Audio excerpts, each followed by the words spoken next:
कान कैसे डराता है? ऐसे कर ऐसे कर।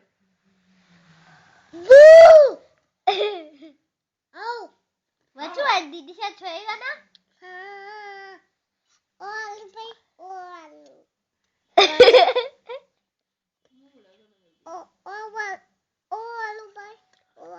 मम्मा हो गया आलू। ओ बालू पर ये तो मटर है।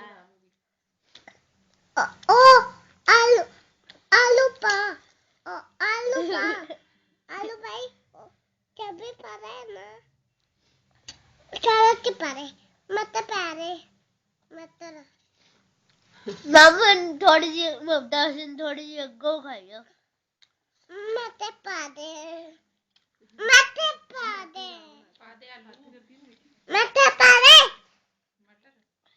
मटर मत पारे आलू आलू भी पारे थोड़ा सा ठीक है क्या करूँगी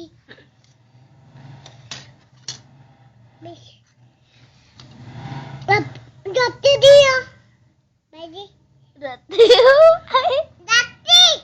रत्ती दे दो भाई छोटी भाई के ये रोटी लेकर जाओ आला खा ले।